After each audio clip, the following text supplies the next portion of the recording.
Welcome to Washington Today for Monday, June 16th, 2025. I'm Gary Sterkoff. Thank you for joining us. This afternoon saw the first court appearance for Vance Boelter. He's the man authorities say murdered Minnesota State Representative Melissa Hortman and her husband, and critically injured State Senator John Hoffman and his wife. Earlier today, Acting U.S. Attorney Joe Thompson announced 6 federal charges against Vance Boelter. That's in addition to the first-degree murder charges filed by Hennepin County Attorney Mary Moriarty yesterday. At a news conference today, Joe Thompson said the suspect's motive isn't yet known, but that he had an apparent hit list with dozens of names, including prominent Democrats and others with ties to Planned Parenthood or the abortion rights movement. President Trump is in Canada today, attending the G7 summit in Kansas, Alberta. He said he anticipates reaching new trade deals while there and criticized Russia's removal from the group. He spoke to reporters briefly before a meeting with Canadian Prime Minister Mark Carney and also talked about the widening conflict between Iran and Israel. That is now in its 4th day, and the Israeli military says it has destroyed several Iranian missile launchers and made a targeted attack on Iranian state TV. Meanwhile, Iranian military officials say they've struck an Israeli oil refinery and damaged part of the power grid. According to CNN, 24 Israelis have been killed so far and more than 200 Iranians. CNN is also reporting that Israeli officials have said their operation is expected to take weeks, not days. Meanwhile, Iran's president said that his country does not want to expand the conflict with Israel, but it will respond in proportion to any attack. We begin in Canada, where Prime Minister Mark Carney welcomed President Trump to the G7. Mr. President, welcome to Canada. Thank you very much. It's a great honor. Happy birthday. A few days short. A little bit. A few days short, but didn't have a chance to see you on the day. Happy birthday to the U.S. military as well, 250th, and this is the 50th birthday, if you will, of the G7.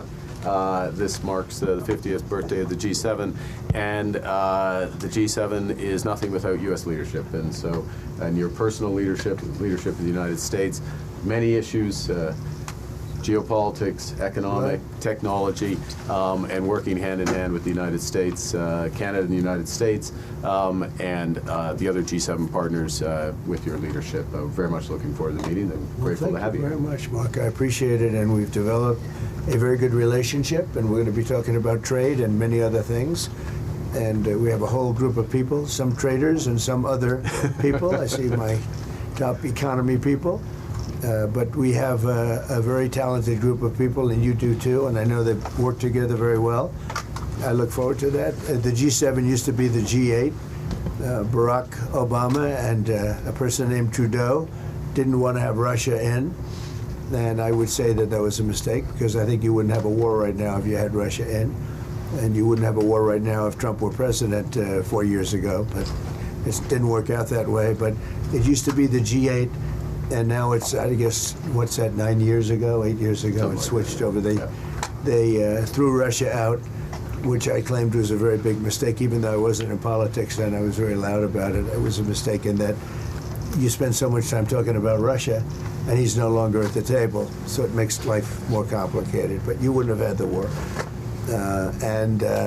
Other than that, I think we're going to accomplish a lot. And I expect to, and I think our primary focus will be trade and trade with Canada, and I'm sure we can work something out. Yeah, very good. Thank you very much. Yeah, so much. Thank you very much. Mr. President, holding up a deal with Canada. How close are you to a deal? What is holding up a deal with Canada from your perspective? It's not so much holding up. I think we have different concepts. I have a tariff concept, and Mark has a different concept, which is something that some people like. But we're going to see if we can get to the bottom of it today. I'm a tariff person. I've always been a tariff. It's simple, it's easy, it's precise, and it just goes very quickly. And I think Mark has a more complex idea, but also very good. So we're going to look at both, and we're going to see what we're going to come out with something, hopefully. The president also told reporters that he's seen messages from Iran's leader through intermediaries that say they would like to de-escalate the conflict with Israel. They'd like to talk, but they should have done that before. I had 60 days, and they had 60 days, and on the 61st day, I said, we don't have a deal. They have to make a deal, and it's painful for both parties, but I'd say Iran is not winning this war. And they should talk, and they should talk immediately before it's too late. CBS News reporting that G7 members are drafting a statement on Iran, but the president does not plan to sign it, but that he will continue to work toward making sure Iran can't get a hold of a nuclear weapon. The draft statement would call for continued monitoring of Iran and a call on both Iran and Israel to protect civilians, and also reiterate the need for peace. The president also told reporters today that he'd consider allowing China to join the G7, and he also brought up the forced exit of Russia from the group back in 2014, following President Vladimir Putin's invasion and annexation of Crimea. It was a big mistake. Obama didn't want him, and the head of your country, the proud head of your country, didn't want him. This was a big mistake. You wouldn't have that war. You know, you have your enemy at the table. Even I don't even consider him. He wasn't really an enemy at that time. There was no concept. If I were president, this war would have never happened. But likewise, if he were a member of what was called the G8 at that time, it was always the G8, you wouldn't have a war right now. Why not have Israel support, and what intelligence support are you providing Israel? We've always supported Israel. We have for a long period of time, strongly. And Israel's doing very well right now. Why not have China at the G8? Why not have China here, the biggest economy in the world after the United States? Well, it's not a bad idea. I don't mind that. If somebody wants to suggest China coming in, I think we suggest. But you want to have people that you can talk to. You know, they don't talk to.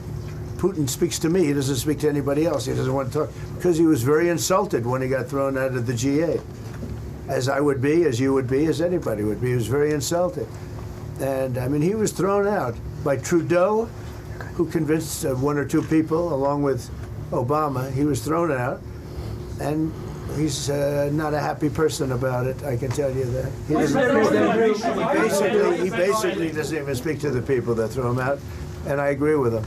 New York Times White House reporter Luke Broadwater talked about the Iran-Israel conflict's effect on the G7 meetings. Right now, the administration is really having a difficult time to figure out what to do about this. We saw for months and months the administration tried to negotiate a deal with Iran. They were about to have another meeting, and then these Israeli strikes hit. The president was sort of caught off guard by that. It wasn't part of the plan, and it has disrupted negotiations, obviously, very much. There you hear him saying that they're going to have to fight it out, right? So, and that's exactly what's happening. You're seeing strikes on both countries. You now have 24 Israelis dead, more than 200 Iranians dead. And there's going to be questions now about whether the United States will supply more military capabilities to Israel as this war continues. You know, the president hopes that this will ramp up pressure for Iran to strike a deal with the United States and with other countries to avoid getting the nuclear bomb. But it's definitely, it's thrown a big monkey wrench in the middle of these negotiations. In terms of what the priority or what the main message is from the White House right now, is it supporting Israel amid these strikes? Is it containing the conflict? Or is it bringing Iran back to the negotiation table?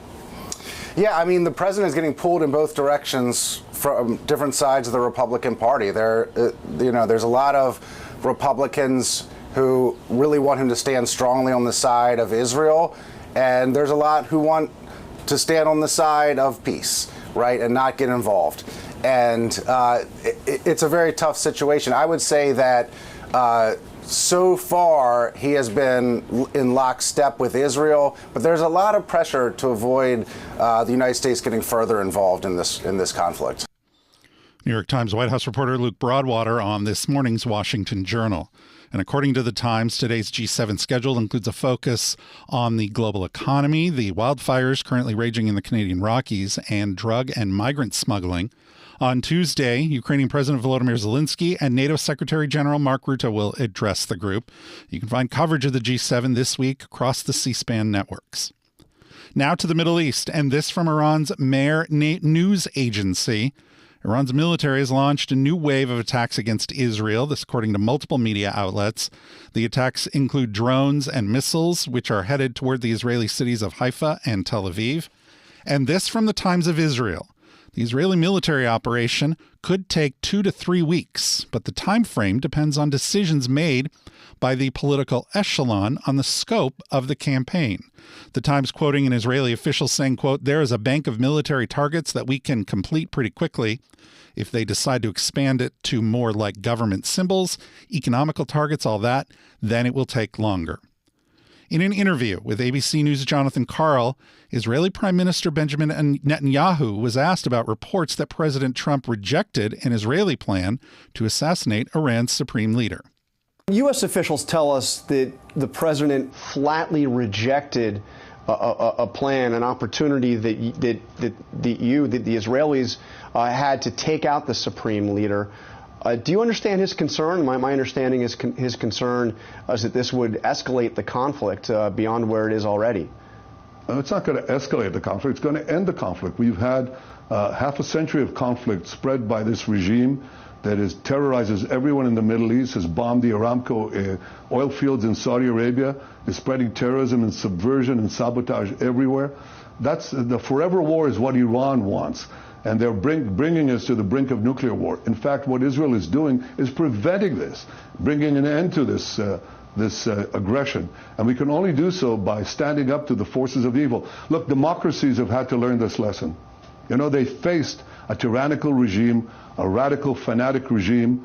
For 40 years, I've been saying, actually 3 years after the establishment of this radical Islamist Ayatollah regime in Tehran, I said that the greatest danger, not only to the survival of my country, but to the peace of the world, is Iran's pursuit of nuclear weapons. And they are on the brink of achieving that. So imagine what they're doing now without nuclear weapons. Chanting death to America without nuclear weapons. Imagine what will happen if they had nuclear weapons and the ICBMs, the intercontinental ballistic missiles, to deliver it to every place on Earth. We're preventing the most terrific war imaginable, and we're bringing peace to the Middle East. And I believe that after our action, we're going to be able to bring the Middle East to new heights that nobody even imagined. You know, make the Middle East great again. Make it truly great. Expand the peace with the Abraham Accords. Expand them beyond our belief and imagination. Have trade routes, communication routes, energy routes. Have trade, tourism between Israel and our Arab neighbors, just as we've done under the Abraham Accords. All of that will be possible if we take away, defang Iran from its capacity to threaten everyone, not only us with our existence, but the regimes and our Arab neighbors and everyone else. This will bring the peace that we all hope for. And this will bring also the assurance of survival and a future for Israel and everyone else. He was then asked if Israel would indeed target the supreme leader. So are you going to target the supreme leader? Look, we're doing what we need to do. I'm not going to get into the details, but we've targeted their top nuclear scientists. It's basically Hitler's nuclear team. You know, we got them. We still have work to do on other sites. We have targeted their ballistic missile manufacturing facilities. Understand this. You see these bombs. You saw a single bomb. It's a 1-ton bomb, John, dropping on Tel Aviv and other places, causing killing men, women, and children. They're deliberately targeting our population. We're not doing that. We're targeting their military sites, their nuclear sites, their ballistic missile sites, so they don't have 20,000 of these that no country could survive with. Yeah, they want to continue stringing us along, but you know, there's a limit, because if we don't act now, there won't be a 13th hour. So we have to act. But what I'm saying is that we're not merely protecting ourselves. We're protecting everybody. We're protecting our Arab neighbors, with whom we want to expand the peace, as we did under President Trump's leadership in the Abraham Accords. That will be possible if Iran is defanged. We're also protecting the world. They have ballistic missiles that can now reach deep into Europe and soon could reach the United States. And imagine what this regime that calls death to America every time, that bombed your American embassies, that murdered 241 Marines in Beirut, that killed and injured thousands of American servicemen in Iraq and Afghanistan, that tried to blow up a restaurant in Washington, that burns the American flag. You want these people to have nuclear weapons and the means to deliver them to your cities? Today it's Tel Aviv, tomorrow it's New York. I understand America first. I don't understand America dead. That's what these people want. They chant death to America. So we're doing something that is in the service of mankind, of humanity, and it's a battle of good against evil. America should and does stand with the good. That's what President Trump is doing, and I deeply appreciate his support. Israeli Prime Minister Benjamin Netanyahu talking to ABC News. Also today, Iranian Foreign Minister Abbas Araghi accused Prime Minister Netanyahu of the attack on Iran was deliberate and deliberately derail nuclear negotiations with the U.S.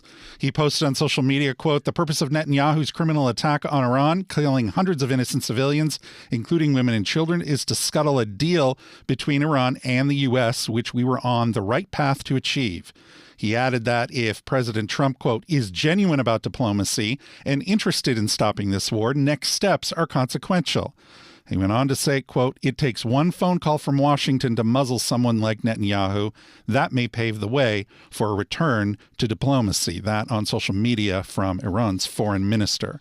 And Reuters reporting today that Virginia Democratic Senator Tim Kaine has introduced a war powers resolution aimed at keeping U.S. forces from being pulled into the conflict.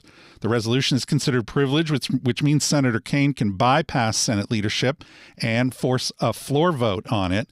If it was adopted, it would require explicit congressional approval of any U.S. forces engaged in hostilities against Iran through either a declaration of war or an authorization of use of military force, unless the U.S. is faced an imminent threat of attack. Moving to Minneapolis now, acting U.S. Attorney Joe Thompson announced the Justice Department has filed 6 federal charges against Vance Boelter.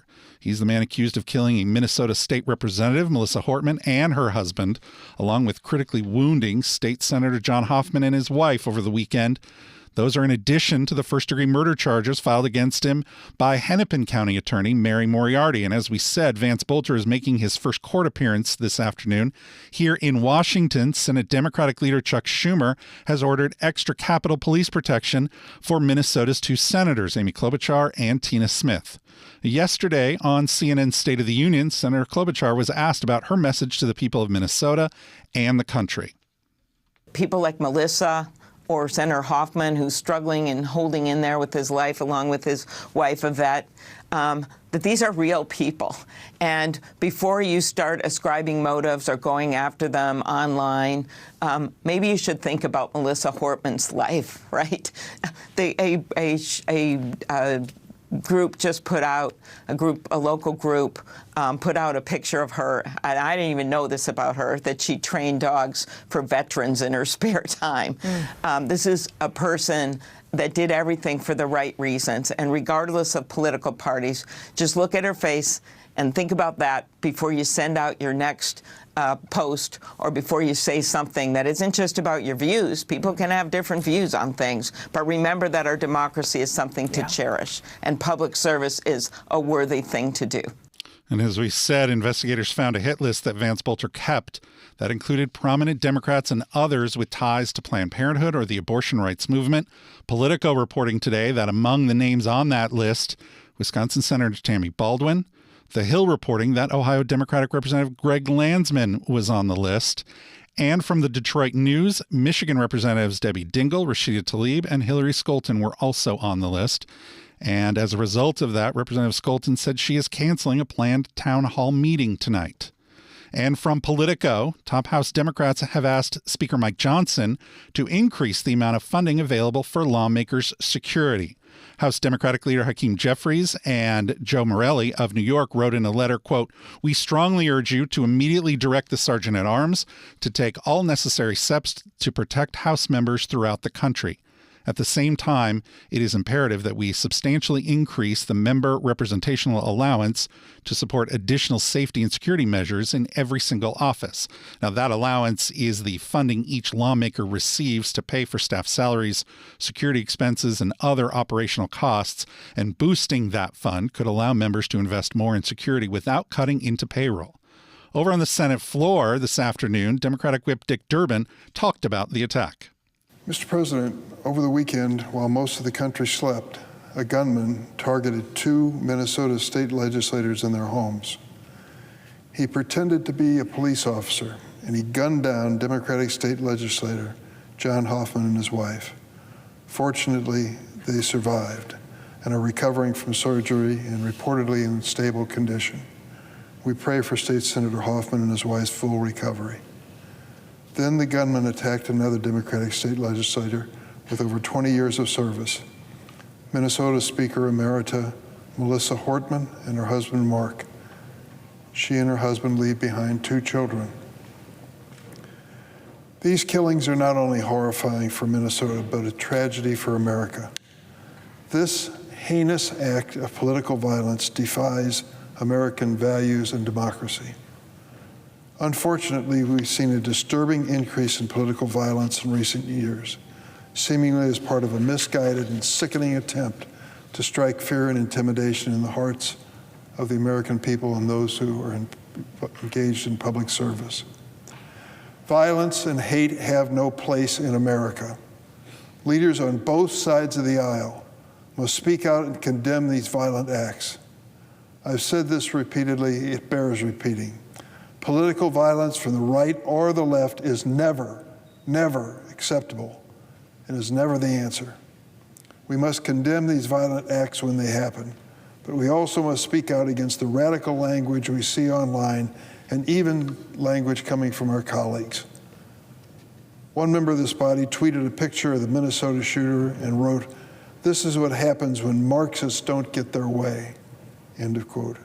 He tweeted another picture of the shooter and wrote, "Nightmare on Waltz Street," apparently an attempt to blame Minnesota Governor Tim Walz for the shooting. Another one of my colleagues from the other side of the aisle tweeted around the shooting, quote, "The degree to which the extreme left has become radical, violent, and intolerant is stunning and terrifying."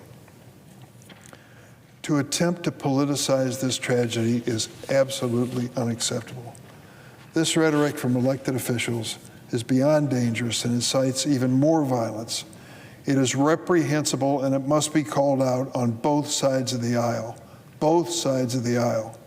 because in the land of the free and the home of the brave, everyone should feel expressing their political views, and we must never do so in a way that condones violence or intimidation. I pray for Minnesota during this heartbreaking time and vow to continue to denounce and combat political violence of any kind. Senate Democratic Whip Dick Durbin on the floor earlier this afternoon. You're listening to Washington Today. Get C-SPAN wherever you are with C-SPAN Now, our free mobile video app that puts you at the center of democracy, live and on demand. Keep up with the day's biggest events with live streams of floor proceedings and hearings from the U.S. Congress, White House events, the courts, campaigns, and more from the world of politics, all at your fingertips. Catch the latest episodes of Washington Journal. Find scheduling information for C-SPAN's TV and radio networks, plus a variety of compelling podcasts. The C-SPAN Now app is available at the Apple Store and Google Play. Download it for free today. C-SPAN, Democracy Unfiltered.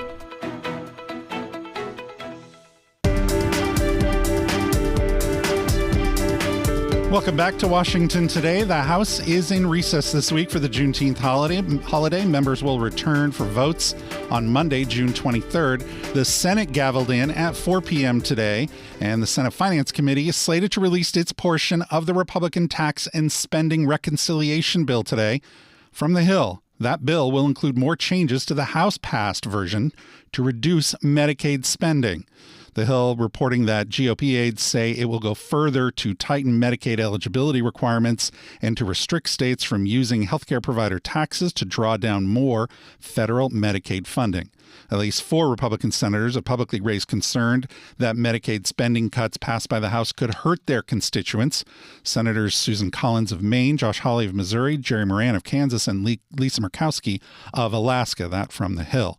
And from Politico, the Finance Committee also plans to lower the state and local tax deduction. The committee's draft will maintain a $10,000 deduction cap. That is much lower than the House version of $40,000. Members are scheduled on the Senate floor today at 5:30 p.m. for a vote on whether to advance the nomination of Gary Andrus to serve as Assistant HHS Secretary for Legislation.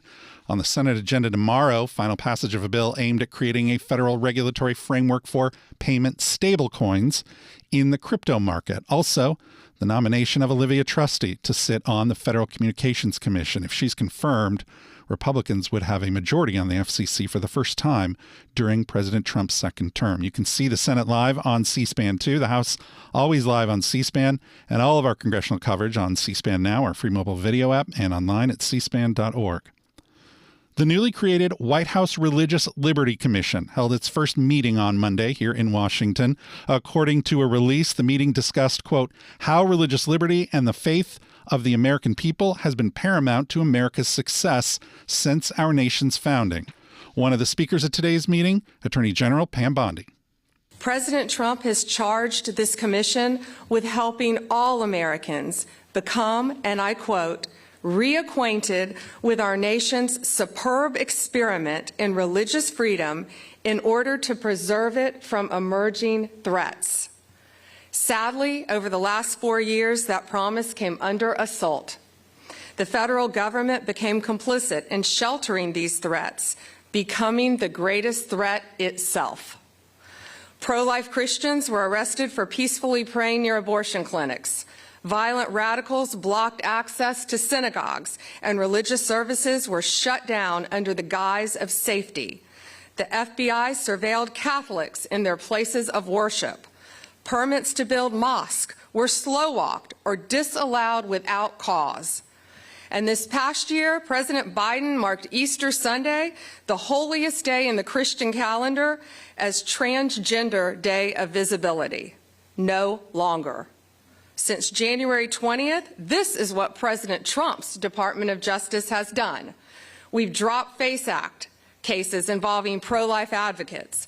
We're fighting for the rights of parents to protect their children from transgender books in schools that violate their religious faith.